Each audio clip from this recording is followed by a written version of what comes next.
أما بعد فأعوذ بالله من الشيطان الرجيم بسم الله الرحمن الرحیم۔ رات کو نماز تراویح میں قرآن مجید کے جس حصے کی تلاوت کی گئی سورہ بقرہ کے 14ویں رکوع سے دوسرے سپارے کے آخر تک جو تلاوت بحمد اللہ تعالی مکمل ہوئی۔ اللہ رب العزت نے سورہ بقرہ کے 14ویں سپارے میں فرمایا کہ وقالت اليہود لیست النصارى علی شیء، کہ یہود کہتے ہیں کہ نصارہ کچھ نہیں ہیں، کسی چیز پر نہیں ہیں، اور نصارہ یعنی جو عیسائی ہیں وہ یہود کے بارے میں ایسا ہی خیال رکھتے ہیں، حالانکہ یہ دونوں مذہب والے کتاب پڑھتے ہیں، اپنی اپنی کتابیں، اور اس کی بنیاد یہ ہے کہ بعد میں حضرت ابراہیم علیہ السلام کا اللہ رب العزت ذکر فرما رہے ہیں کہ یہ دونوں حضرت ابراہیم علیہ السلام کے اپنے آپ کو پیروکار ہونے کا دعویٰ کرتے ہیں، لیکن حقیقت یہ ہے کہ نبی اکرم صلی اللہ علیہ وسلم حضرت ابراہیم علیہ السلام کے زیادہ قریب ہیں۔ آپ صلی اللہ علیہ وسلم کی شریعت حضرت ابراہیم علیہ السلام کی ہی شریعت ہے، سوائے کچھ چند ترامیم کے۔ لہذا اگر یہود اور نصارہ یہ دعوے کرتے ہیں، حضرت ابراہیم علیہ السلام کو ایک معتبر شخصیت مانتے ہیں، تو پھر ان کے لیے بھی ضروری ہے کہ حضرت ابراہیم علیہ السلام کی اتباع میں نبی اکرم صلی اللہ علیہ وسلم پر ایمان لے کر آئیں، اس لیے کہ نبی اکرم صلی اللہ علیہ وسلم حضرت ابراہیم علیہ السلام کی ہی دعا کا نتیجہ ہیں۔ اور حضرت ابراہیم علیہ السلام نے جب بیت اللہ کی تعمیر کی تو اللہ رب العزت سے جہاں مکہ المکرمہ کے پرامن شہر ہونے کی دعا مانگی، اور وہاں مختلف قسم کے رزق کے حوالے سے، پھلوں کے حوالے سے جو ہے وہ دعا مانگی، وہاں اللہ رب العزت نے سب سے اہم ترین دعا یہ بھی مانگی کہ ربنا وابعث فیہم رسولا منہم، کہ ان میں ایک ایسا رسول اللہ پیدا فرما کہ جو تیری آیات کو ان کے سامنے تلاوت کرے، حکمت کی باتیں ان کو بتلائے، اور ان کا تزکیہ نفس کرے، ان کے اصلاح کرے۔ تو اللہ رب العزت نے حضرت ابراہیم علیہ السلام کی تینوں باتوں کو، تینوں دعاؤں کو جو ہے وہ قبول فرمایا۔ اور پھر اس میں اہم ترین بات کہ جب حضرت ابراہیم علیہ السلام نے اپنے بیٹے حضرت اسماعیل علیہ السلام سے مل کر بیت اللہ کی تعمیر فرمائی تو اللہ رب العزت نے ان کو حکم دیا ان طہر بیتی للطائفین والعاکفین، کہ میرے گھر کو یعنی مسجد کو، مسجد حرام کو طواف کرنے والوں کے لیے، اعتکاف کرنے والوں کے لیے، نماز پڑھنے والوں کے لیے جو ہے وہ صاف کیجیے۔ تو اللہ رب العزت جو ہے وہ اپنے محبوب انبیاء علیہ السلام کو مسجد کی صفائی کا حکم دے رہے ہیں، تو معلوم ہوا کہ مسجد کی صفائی کتنے بڑے جو ہے وہ ثواب اور اعزاز و شرف کی بات ہے۔ لہذا کوشش کرنی چاہیے کہ جب کبھی بھی ہمیں موقع ملے ہم خود اپنے ہاتھوں سے جو ہے مسجد کی صفائی جہاں تک ہو سکے کرنے کو اپنے لیے ایک اعزاز جو ہے وہ تصور کریں، کیونکہ یہ انبیاء علیہ السلام کی سنت مبارکہ ہے۔ پھر مزید اللہ رب العزت نے فرمایا کہ حضرت ابراہیم علیہ السلام نے اور پھر حضرت یعقوب علیہ السلام نے اپنے بیٹوں کو یہ وصیت کی کہ بیٹا فلا تموتن الا وانتم مسلمون، کہ ہم حالت ایمان میں ہی، حالت اسلام میں ہی اس دنیا سے جو ہے وہ رخصت ہونا، کہ آخر وقت تک جو ہے وہ نیک اعمال کرتے رہو۔ اور پھر یہود و نصارہ جو یہ کہا کرتے تھے کہ اگر تم یہودی کہتے تھے کہ اگر تم یہودی ہو، یا عیسائی کہتے تھے اگر تم نصرانی بن جاؤ، عیسائی بن جاؤ تو تم کامیاب ہو جاؤ گے، حالانکہ اصل بات یہ ہے کہ ملت ابراہیمی کی اتباع میں ہی، جو کہ ملت محمدیہ صلی اللہ علیہ وسلم ہی ہے، اسی میں جو ہے وہ دنیا جہاں کی جو ہے وہ کامیابی ہے۔ پھر فرمایا کہ اگر یہ لوگ یعنی یہود اور نصارہ یہ بالکل ایسے ہی ایمان لے آئیں جیسے کہ تم لوگ ایمان لے کر آئے ہو، تم سے مراد یہاں صحابہ کرام ہیں، تو فقد اہتدوا، تو تم کامیاب ہو جاؤ گے۔ تو لہذا معیار جو ہے وہ ایمان کا صحابہ کرام ہیں، کہ صحابہ کرام کی زندگیوں کے مطابق جو ہے ہمیں اپنی زندگیاں گزارنی چاہیے۔ حضرت حذیفہ بن یمان رضی اللہ تعالیٰ عنہ فرمایا کرتے تھے کہ تم وہ عبادت کرو جو عبادت صحابہ کرام نے کی ہیں، اور ان چیزوں سے بچ جاؤ کہ جن کو صحابہ کرام نے نہیں کیا یا جن سے وہ بچتے رہے ہیں، تو کامیابی جو ہے وہ اسی کے اندر ہے۔ پھر دوسرے سپارے کا آغاز ہوتا ہے، دوسرے سپارے کے آغاز میں ہی اللہ رب العزت نے تحویل قبلے کا حکم دیا۔ نبی اکرم صلی اللہ علیہ وسلم جب تک مکہ المکرمہ میں تھے تو شروع میں مسجد اقصی کی جانب جو ہے وہ رک کر کے نمازیں ادا کیا کرتے تھے، اور پھر جب مدینہ المنورہ تشریف لے گئے تو وہاں بھی تقریباً ابتدائی کوئی 16 یا 17 ماہ جو ہے وہ پہلے قبلے یعنی مسجد اقصی کی جانب جو ہے وہ رک کر کے نمازیں ادا کی، بعد میں اللہ رب العزت نے جگہ تحویل قبلہ فرمایا، کیونکہ آپ صلی اللہ علیہ وسلم کی آرزو بھی یہی تھی کہ جو حضرت ابراہیم علیہ السلام کا قبلہ تھا مسجد حرام بیت اللہ، تو اسی کی جانب جگہ رخ کر وہی قبلہ مسلمانوں کا بھی ہونا چاہیے۔ تو اس لیے اس حکم کے انتظار میں نبی اکرم صلی اللہ علیہ وسلم کی نظریں بار بار جو کہ وہ آسمان کی طرف اٹھ جایا کرتی تھی، تو اللہ رب العزت نے فرمایا کہ ہم قد نری تقلب وجهك فی السماء، آسمان کی طرف آپ کا رخ جو ہے وہ بار بار ہم دیکھتے ہیں، لہٰذا اب ہم تحویل قبلہ کا حکم دیتے ہیں کہ اب سے آپ نے جو کہ مسجد اقصی نہیں بلکہ مسجد حرام بیت اللہ کی جانب جو ہے وہ رخ کر کے نماز ادا کرنی ہے، اور یہی آپ کا اور تمام مسلمانوں کا قیامت تک کے لیے جو ہے وہ قبلہ ہوگا۔ اس کے بعد اللہ رب العزت نے مسلمانوں کو صبر اور نماز کے ذریعے سے جو ہے وہ مدد حاصل کرنے کا جو ہے وہ حکم فرمایا ہے، اور یہ فرمایا ہے کہ زندگی کے اندر نشیب و فراز آتے رہتے ہیں، جب بھی مسائب آئیں، مشکلات آئیں، کسی بھی قسم کے حالات ہوں تو مایوس اللہ رب العزت کی رحمت سے مایوس نہیں ہونا، بلکہ صبر جو کہ اختیار کرنا ہے کہ ان اللہ مع الصابرین، اللہ صبر کرنے والوں کے ساتھ ہوتا ہے۔ اور پھر فرمایا کہ وہ لوگ جو اللہ رب العزت کے راستے میں شہید ہو جائیں ان کو مردہ نہ کہو بلکہ وہ زندہ ہیں، ان کی زندگی کا تمہیں جو ہے وہ شعور نہیں ہے۔ اور پھر دوبارہ فرمایا کہ اللہ رب العزت تمہیں مختلف قسم کے مسائل، مشکلات، کبھی بھوک کی صورت میں، کبھی بیماری کی صورت میں، کبھی مال میں جو ہے وہ نقصان کی صورت میں جو ہے وہ جو مصائب آتے ہیں تو اس میں تمہیں وہ آزماتا ہے، اور پھر اللہ رب العزت ان کو بلند مقام عطا فرماتے ہیں کہ جو صبر کرتے ہیں اور جو یہ کہتے ہیں کہ انا للہ و انا الیہ راجعون، اے اللہ ہم اللہ ہی کے لیے، ہم تیرے ہی لیے ہیں، وہ تیرے ہی طرف ہمیں لوٹ کر جانا ہے۔ اور پھر اللہ رب العزت نے جو کہ وہ صفا و مروہ پر سعی کرنے کا جو کہ وہ حکم دیا، چونکہ اس زمانے کے اندر صفا اور مروہ پر دو بت رکھے ہوتے تھے، لہذا صحابہ کرام جو ہیں وہ صفا و مروہ پر جانے سے بچتے تھے۔ اللہ رب العزت نے حکم دیا کہ ایسی کوئی بات نہیں ہے، جب تمہارا بیت اللہ کے حج کا ارادہ ہو یا عمرے کا ارادہ ہو تو ان کے طواف میں کوئی حرج نہیں ہے، طواف جو ہے وہ کیا جائے۔ پھر اللہ رب العزت نے جو ہے وہ اپنی وحدانیت کا ذکر فرمایا کہ آسمان و زمین میں، رات و دن کے بدلنے میں، تو دنیا کی بہت سی مظاہر قدرت کے اندر تمہارے لیے بہت سی نشانیاں جو ہیں وہ چھپی ہوئی ہیں، اگر تم ان پر غور کرو تو اللہ رب العزت کی پہچان جو ہے وہ تمہیں حاصل ہو جائے، اللہ رب العزت کی معرفت جو ہے تمہیں حاصل ہو جائے۔ پھر فرمایا کہ اے لوگو یا ایھا الناس کلوا مما فی الارض حلالا طیبا، کہ اللہ رب العزت نے زمین میں سے جو تمہارے لیے حلال اور پاکیزہ چیزیں جو ہے وہ پیدا کی ہیں ان کو جو ہے وہ کھاؤ اور پیو، اور شیطان کے قدموں پر جو ہے اس کی پیروی مت کرو، تو اسی میں جو ہے وہ تمہارے لیے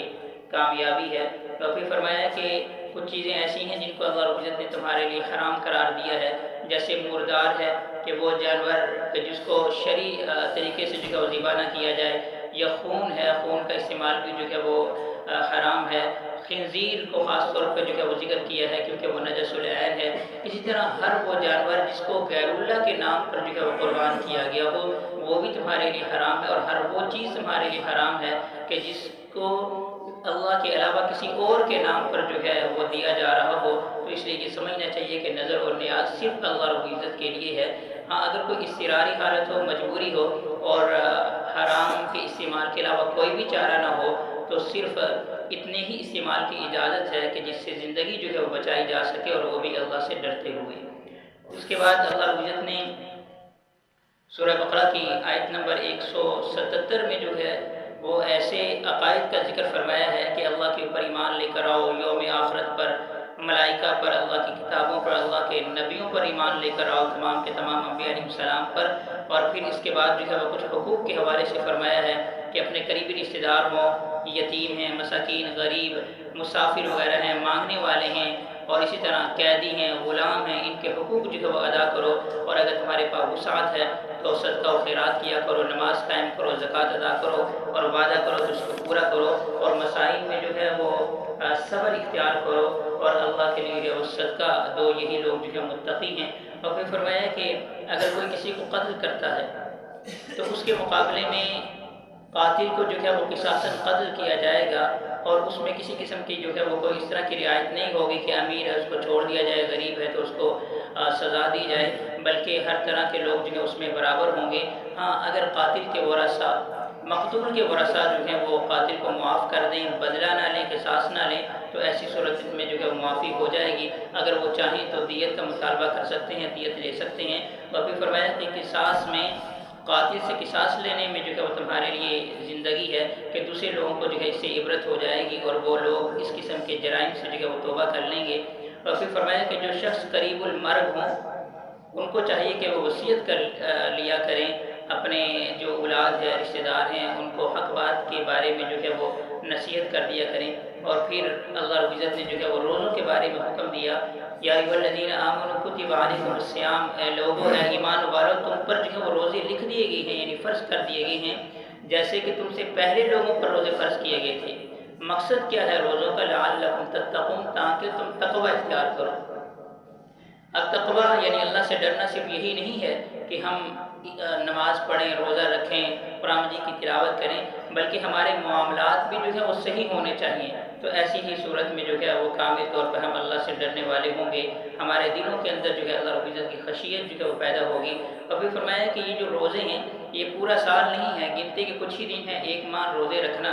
ایسا اللہ رب العزت نے نہیں قرار دیا کہ آپ 11 ماہ جو ہے روزے رکھیں، ایک ماہ جو ہے افطار کریں، بلکہ اللہ رب العزت کی یہ رحمت ہے کہ آسانی والا معاملہ فرماتے ہیں۔ اور پھر فرمایا کہ فمن کان منکم مریضا، جو شخص بیمار ہے یا سفر پر ہے تو اس کے لیے جو ہے وہ رخصت ہے، وہ بعد کے ایام میں جو ہے اس کی قضا کر لے۔ اور پھر فدیے کا حکم دیا اور فرمایا کہ شہر رمضان الذی انزل فیہ القرآن، یہ ماہ رمضان وہ مہینہ ہے کہ جس میں اللہ رب العزت نے قرآن کو نازل فرمایا ہے۔ سبحان اللہ۔ اور جس چیز کا تعلق بھی قرآن کے ساتھ ہوتا ہے اللہ رب العزت اس کو عرفہ مقام عطا فرماتے ہیں، بلند مقام عطا فرماتے ہیں۔ اور فرمایا کہ جو شخص اس مہینے کو پائے، ماہ رمضان المبارک کو، وہ صحت یاب ہو، عاقل اور بالغ ہو، تو اس کے اوپر اس مہینے کے روزے رکھنا جو ہے وہ فرض ہے۔ اللہ رب العزت تمہارے لیے آسانی کا معاملہ فرماتے ہیں، تمہیں کسی بھی قسم کی جو ہے مشکل میں مبتلا نہیں کرنا چاہتے۔ اور پھر صحابہ کرام یہ سوال کیا کرتے تھے کہ اے اللہ کے رسول صلی اللہ علیہ وسلم کہ ہم اللہ رب العزت کو جو ہے وہ آہستہ سے پکاریں یا اونچی آواز سے پکاریں؟ تو اللہ رب العزت نے فرمایا کہ ان کو بتلا دیں فإنی قریب، میں تو ان کے بہت قریب ہوں، میں تو ان کی شہرک سے بھی بہت قریب ہوں، مجھے آہستہ آواز سے پکاریں تب بھی جو ہے وہ میں سنتا ہوں، اونچی آواز سے پکاریں تب بھی میں ان کی جو ہے وہ دعا کا جواب دینے والا ہوں۔ اور پھر روزے کے ہی حوالے سے کچھ مسائل کا ذکر فرمایا گیا کہ شروع اسلام کے اندر جو ہے وہ رات کو اپنی بیوی سے صحبت کرنا جائز نہیں تھا رمضان کے مہینے کے اندر، لیکن بعد میں اللہ رب العزت نے جو ہے وہ رات کے اوقات میں جو ہے اس چیز کی اجازت دی۔ ہاں اگر کوئی اعتکاف میں ہے تو فرمایا کہ وَلَا تُبَاشِرُوهُنَّ، کہ اعتکاف کی حالت میں جو ہے اپنی اہلیہ کے پاس جانا جو ہے وہ درست نہیں ہے۔ اور پھر سحری اور افطاری کے اوقات کا بھی ذکر فرمایا کہ جو سحری کا وقت ہے وہ صبح صادی کا وقت ہے، اس میں تفصیل ہے، اور جو افطاری کا وقت ہے اِلَى اللَّيْلِ وغروب آفتاب تک کا جو ہے وہ وقت ہے۔ اور اس کے بعد فرمایا کہ اپنے مالوں کو جو ہے وہ ناحق طور پر جو ہے استعمال نہ کرو، کسی دوسرے کا مال ہے تو اس کی اجازت کے بغیر اس کا استعمال کرنا جو ہے درست نہیں ہے۔ چاند کے حوالے سے ذکر فرمایا کہ اس میں اللہ رب العزت کی بہت سی جو ہے وہ حکمتیں ہیں کہ ہر چیز جو ہے وہ انسان کے فائدے کے لیے اللہ رب العزت نے جو پیدا فرمائی ہے۔ جہاد کا حکم دیتے ہوئے اللہ رب العزت نے فرمایا وَقَاتِلُوا فِي سَبِيلِ اللَّهِ الَّذِينَ يُقَاتِلُونَكُمْ، کہ تم ان لوگوں سے قتال کرو، جہاد کرو کہ جو تم سے جو ہے وہ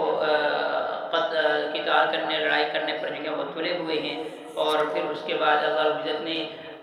ماہ اشہر حرم جو ہیں یعنی کہ جو حرمت والے مہینے ہیں ان کا ذکر فرمایا، اور حج اور عمرے کو مکمل کرنے کا کہ اگر تمہارا ارادہ ہو تو صحیح طور پر اس کے مناسک ادا کر کے جو ہے وہ اس کو ادا کیا جائے۔ اور حج کے حوالے سے کچھ مناسک کا بھی جو ہے اللہ رب العزت نے ذکر فرمایا۔ اور اس کے بعد ایک اہم ترین دعا اس صورت میں ہے جو نبی اکرم صلی اللہ علیہ وسلم کا معمول مبارک تھا کہ اکثر یہ دعا مانگا کرتے تھے، ربنا آتینا فی الدنیا حسنہ، ہمارے رب تو ہمیں دنیا میں بھی کامیابی عطا فرما، وفی الآخرۃ حسنہ، اور آخرت میں بھی کامیابی عطا فرما، وقنا عذاب النار، و اے اللہ ہم سب کو دوزخ کی عذاب سے جو ہے ہماری حفاظت فرما۔ تو اس دعا کو جو ہے وہ اپنی دعاؤں کا حصہ بنائیں، ہر دعا میں، ہر نماز کے بعد جو ہے وہ اس دعا کو جو ہے وہ پڑھیں۔ اپنی نماز کے آخر میں درود شریف کے بعد بھی جو ہے اس دعا کو پڑھا جا سکتا ہے۔ اس کے بعد پھر اللہ رب نے فرمایا یا ایھا الذین آمنوا ادخلوا فی السلم کافہ، اے ایمان والو اسلام میں، ایمان میں پورے کے پورے داخل ہو جاؤ۔ ایسا نہیں ہے کہ کچھ چیزوں کے اوپر عمل کرو، کچھ چیزوں کو چھوڑ دو۔ ایسا نہیں ہے کہ رمضان آئے تو آپ نمازیں پڑھو، مسجد کا رخ کرو، رمضان گزر جائے تو آپ کو کچھ پتہ ہی نہ ہو، بلکہ پورے کے پورے اسلام میں داخل ہو جاؤ اور ہر طرح سے نبی اکرم صلی اللہ علیہ وسلم کی جو ہے وہ پیروی کرو، اسی میں جو ہے وہ تمہارے لیے کامیابی ہے۔ اس کے بعد بنی اسرائیل کا جو ہے وہ ذکر ہے، اور پھر فرمایا گیا ہے کہ جو دنیا کی زندگی ہے وہ کافروں کے لیے مزین کر دی گئی ہے، لیکن جو مسلمان ہیں وہ اپنی اس دنیاوی زندگی کو اللہ رب العزت کے احکامات کے مطابق گزارتے ہیں، گویا کہ ان کے لیے یہ زندگی جو ہے وہ قید خانے کی حیثیت رکھتی ہے، لیکن مسلمانوں کے لیے سب کچھ اللہ رب العزت نے آخرت میں جو ہے وہ تیار کر رکھا ہے، مختلف قسم کی نعمتیں ہیں، اور جو کافر ہوں گے وما لہ فی الآخرۃ من خلاق، آخرت میں ان کو جو ہے وہ کچھ بھی نہیں ملے گا۔ پھر لوگ پوچھتے تھے کہ ہم کیا خرچ کریں، تو اللہ رب العزت نے فرمایا کہ کہاں کہاں آپ خرچ کریں، اپنے والدین کو، قریبی رشتہ داروں کو، یتیم مسکین مسافر وغیرہ، ان کا جو ہے بھرپور خیال رکھیں۔ اور پھر فرمایا کہ ممکن ہے ایک چیز آپ جو ہے بری سمجھتے ہو اور شریعت کا حکم ہو لیکن وہ تمہارے حق میں بہتر ہو، اور یہ ممکن ہے ایک چیز تمہیں محبوب ہو لیکن وہ تمہارے لیے جو ہے نقصان دہ ہو، تو لہٰذا بغیر کسی چون چرا کے اللہ رب العزت کا جو بھی حکم ہے اس کے اوپر جو ہے مکمل طور پر عمل کیا جائے، اسی میں جو ہے وہ کامیابی ہے۔ اور پھر فرمایا کہ یہ جو خمر ہے، شراب ہے، جوا وغیرہ، اس کے اندر جو ہے بہت سے نقصانات ہیں، اس سے جو ہے وہ اپنے آپ کو بچایا جائے۔ اور پھر اس کے علاوہ کچھ نکاح کے حوالے سے مسائل ہیں۔ سورہ بقرہ ایک ایسی صورت ہے کہ جس میں اللہ رب العزت نے معاشرتی زندگی کے حوالے سے، آئلی زندگی کے حوالے سے بہت سے احکامات جو ہے نازل فرمائے ہیں۔ نکاح کن کن سے کیا جا سکتا ہے؟ ایک مسلمان کتابیہ عورت سے، یعنی یہودی اور عیسائی عورت سے، جب اس کا ایمان اپنے عقائد کے مطابق صحیح ہو، جو یہودی مذہب صحیح یہودی مذہب ہے یا عیسائی مذہب ہے، تو اس عورت سے نکاح کرنا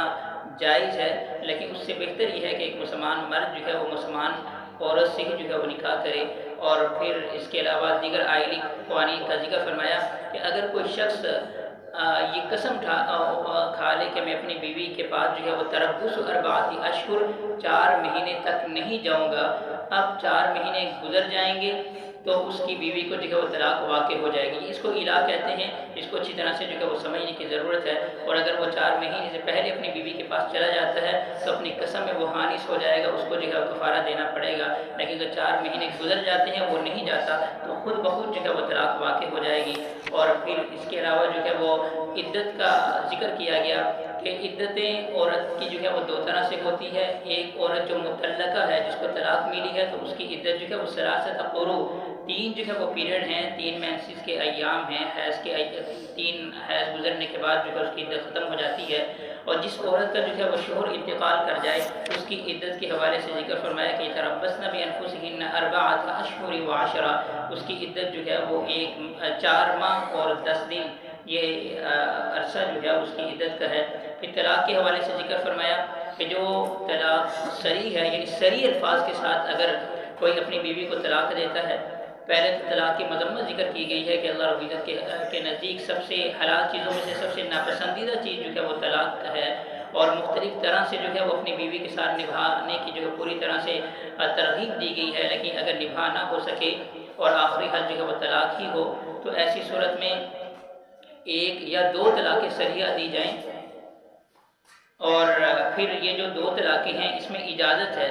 رجوع کی کہ عدت گزرنے سے پہلے رجوع کر لیا جائے، اس کو اچھے طریقے سے اگر رکھنا چاہیں تو رکھ سکتے ہیں، لیکن جب عدت گزر جائے گی تو پھر یہ بائنہ ہو جائے گی، اس سے جو ہے وہ دوبارہ نکاح کیا جا سکتا ہے۔ اور پھر اس کے بعد پھر فرمایا کہ اگر کوئی شخص اپنی بیوی کو تیسری طلاق دے دے، فَإِن طَلَّقَهَا، 2 طلاقوں کے ساتھ وہ تیسری طلاق دے دے، تو ایسی صورت میں اس سے جو ہے وہ نکاح کرنا درست نہیں ہے، یہاں تک کہ وہ عورت کسی اور سے نکاح کر لے اور اس کا جو دوسرا شوہر ہے وہ اپنی مرضی سے اس کو طلاق دے دے یا اس کا انتقال ہو جائے اور یہ پھر پہلے شوہر سے نکاح کرنا چاہے، تو ایسے صورت میں ہی اس کا پہلا شوہر اس سے نکاح کر سکتا ہے۔ ادروائز جو ہے جس کو ہمارے معاشرے کے اندر حلالہ کہا جاتا ہے، حلالہ کرنے اور کروانے والے پر نبی اکرم صلی اللہ علیہ وسلم نے لعنت کی ہے، اور یہ ایک ایسا حیلہ ہے جو کہ شریعت کے اندر جو ہے وہ ناجائز ہے، اور شریعت کے ساتھ جو ہے مذاق اڑانا ہے۔ اور پھر اس کے علاوہ مزید طلاق کے کچھ احکامات کا جو ہے وہ ذکر کیا ہے، اور اس کے بعد جو ہے وہ ماں کے دودھ کی جو ایک نعمت ہے اس کا ذکر فرمایا۔ آج جو ہے دنیا اس نتیجے پہ پہنچی ہے کہ ایک بچے کے لیے ماں کے دودھ کے سے بڑھ کر کوئی بھی غذا جو ہے مفید نہیں ہو سکتی۔ اللہ رب العزت نے شروع اسلام میں اس چیز کا ذکر فرمایا، والوالدات یرضعن اولادہن حولین کاملین، کہ ماں ان کو چاہیے کہ وہ اپنے بچوں کو جو ہے وہ 2 سال مکمل جو ہے وہ دودھ پلائیں، اور اگر اس دوران میاں بیوی کے درمیان کوئی جدائی ہو جائے تو بھی جو ہے وہ بچوں کو رسوا نہ کیا جائے، بلکہ معصوم بچے جو ہے وہ اپنے ماں کے پاس رہیں۔ دودھ پیتے بچے جو ہے اپنی ماں کا جو ہے وہ دودھ پئیں، ان کو جو ہے وہ اپنی والدہ سے، اپنی ماؤں سے جو ہے وہ جدا کرنا درست نہیں ہے۔ اب پھر فرمایا کہ جن عورتوں کو طلاق ہو جائے اور وہ عدت میں ہوں، یا جن کے شوہر انتقال کر دیں وہ عدت میں ہوں، تو دوران عدت جو ہے وہ نکاح کا پیغام نہیں بھجوایا جا سکتا۔ ہاں اشارتاً کنایتاً جو ہے وہ بات کی جا سکتی ہے، لیکن کھلے عام جو ہے بات کرنا درست نہیں ہے۔ پھر مہر کے حوالے سے کچھ مسائل کا ذکر فرمایا۔ اگر کوئی شوہر اپنی بیوی کو رخصتی سے قبل ہی جو ہے وہ طلاق دے دے اور مہر جو ہے وہ مقرر ہو، تو ایسی صورت میں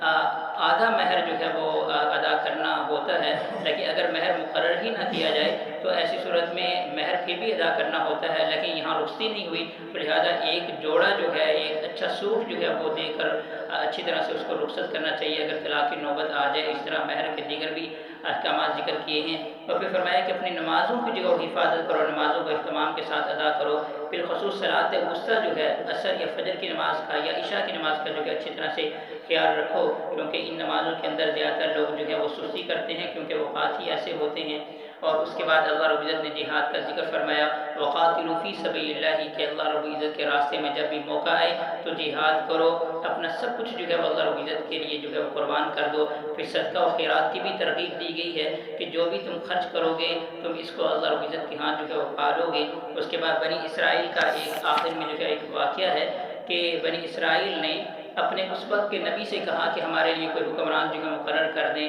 کہ جو ہمارے جو صحیح طرح سے انتظام اور انصرام جو ہے ہمارے ملک کا کر سکے۔ تو انہوں نے دعا کی اور پھر یہ کہا کہ حضرت طالوت جو ہیں ان کو تمہارے لیے حکمران جو ہے مقرر کر دیا گیا ہے۔ حضرت طالوت جو ہے وہ ایک نیک سیرت حکمران تھے، اور اللہ رب العزت نے جو ہے وہ ان کو حکم دیا کہ تم کفار کے ساتھ جو ہے وہ جہاد کرو، اپنی فوج کو تیار کرو۔ فوج کو انہوں نے تیار کیا۔ پھر اللہ رب العزت نے جو ہے وہ یہ فرمایا کہ دیکھیں اب یہ فوج جو ہے جب جہاد کے لیے جائے گی تو اس کا گزر ایک نہر کے پاس سے ہوگا، تو اپنے افواج کو یہ کہہ دو کہ کوئی بھی فمن شرب منہ فلیس منی، جو اس نہر میں سے پانی پیے گا وہ ہم میں سے نہیں ہوگا۔ ہاں تھوڑا سا 1-2 چلو بھر جو ہے پانی پیا جا سکتا ہے، اس سے زیادہ جو ہے پانی پینا جو ہے درست نہیں ہوگا۔ لیکن کچھ لوگ جو ہے بے صبری انہوں نے کی اور زیادہ پانی پی لیا، تو لہٰذا انہوں نے اللہ رب العزت کے حکم کی جو ہے نافرمانی کی، وہ پیچھے رہ گئے۔ اور جنہوں نے نہیں پیا نیک سیرت لوگ تھے تو ان کے ساتھ حضرت طالوت نے مل کر جو ہے وہ جالوت کا مقابلہ کیا۔ حضرت طالوت کے لشکر میں ایک نبی تھے جن کا نام حضرت داؤد علیہ السلام، سلیمان علیہ السلام کے والد، انہوں نے جو ہے وہ جالوت کو قتل کیا۔ اور پھر طالوت نے اپنی بیٹی کا نکاح جو ہے ان نبی حضرت داؤد علیہ السلام سے کیا، اور داؤد علیہ السلام جو ہے بعد میں بادشاہ بنے، ان کے ہاں اولاد ہوئی۔ حضرت سلیمان علیہ السلام کو اللہ رب العزت نے جو ہے نبی بنایا۔ اور پھر دوسرے سپارے کے آغاز میں اللہ رب العزت نے آپ صلی اللہ علیہ وسلم سے پھر فرمایا کہ ہم یہ جو آیات آپ پر تلاوت کر رہے ہیں یہ برحق جو ہے وہ آیات ہیں، وَإِنَّكَ لَمِنَ الْمُرْسَلِينَ، اور بے شک اللہ رب العزت نے آپ کو جو ہے وہ رسول بنایا ہے، آخری رسول، آخری نبی آپ صلی اللہ علیہ وسلم کو بنایا ہے۔ لہٰذا قیامت تک آنے والے جو لوگ ہیں ان کے لیے ضروری ہے کہ آپ پر ایمان لے کر آئیں اور آپ کی اتباع میں اپنی زندگیاں گزاریں۔ اللہ رب العزت سے دعا ہے کہ اللہ رب العزت ہمیں نبی اکرم صلی اللہ علیہ وسلم کی تعلیمات اور اسوہ حسنہ کے مطابق جو ہے اپنے ایام اور اپنی زندگی کا ایک ایک لمحہ گزارنے کی توفیق عطا فرمائے۔ آمین۔ الحمدللہ رب العالمین والعاقبۃ للمتقین والصلاۃ والسلام علی رسولہ محمد وعلی آلہ وصحبہ اجمعین۔ اے اللہ ہماری نماز فجر کو اپنی بارگاہ میں قبول فرما۔ اے اللہ جتنے احباب یہاں تشریف فرما ہے سب کی حاضری کو قبول فرما، سب کے یہاں بیٹھنے کو قبول فرما۔ اے اللہ ہمارے گناہوں کو نیکیوں میں تبدیل فرما۔ اے اللہ ہمارے چھوٹے بڑے ہر قسم کے گناہوں کو معاف فرما۔ اے اللہ بڑے بابرکت ایام اور لمحات ہیں، جمعۃ المبارک کا دن ہے، رمضان المبارک کا مہینہ ہے۔ اے اللہ ہمیں زیادہ سے زیادہ اپنی عبادات کرنے کی توفیق عطا فرما، گناہوں سے بچنے کی توفیق عطا فرما۔ اے اللہ ہمارے روزوں کو، نمازوں کو، نماز تراویح کو، قرآن مجید کی تلاوت کو اپنی بارگاہ میں قبول فرما، ہماری سحریوں و افطاریوں کو اپنی بارگاہ میں قبول فرما۔ اے اللہ مانگنا نہیں آتا بن مانگے عطا فرما، اپنے فضل سے کرم سے عطا فرما۔ اے اللہ جمعۃ المبارک کے دن جو مسنون اعمال ہیں وہ کرنے کی توفیق عطا فرما۔ اے اللہ سورہ کہف کی تلاوت کرنے کی توفیق عطا فرما، اور جمعۃ المبارک کے لیے کی ادائیگی کے لیے جلد از جلد مسجد میں آنے کی ہمیں توفیق عطا فرما۔ اے اللہ آپ صلی اللہ علیہ وسلم کے اسوہ حسنہ کے مطابق ہمیں اپنے شب و روز گزارنے کی توفیق عطا فرما۔ آپ صلی اللہ علیہ وسلم کی ایک ایک سنت مبارکہ پر کما حق عمل کرنے کی توفیق عطا فرما۔ ہر قسم کے کفر سے، شرک سے، منافقت سے، غلط رسوم و رواج سے اللہ ہم سب کی حفاظت فرما۔ اے اللہ جتنے مسلمان پریشان حال ہیں سب کی پریشانی کو دور فرما۔ دنیا بھر میں جہاں کہیں مسلمانوں پہ ظلم و ستم ہو رہا ہے اللہ تو تمام مظلوم مسلمانوں کی بھرپور مدد و شکر فرما۔ اے اللہ جتنے مسلمان بیمار ہیں سب کو صحت کاملہ عاجلہ مستمر عطا فرما، اور اے اللہ جتنے مسلمان دنیا سے جا چکے ہیں اللہ تو سب کو جنت الفردوس میں اعلیٰ ترین مقام عطا فرما۔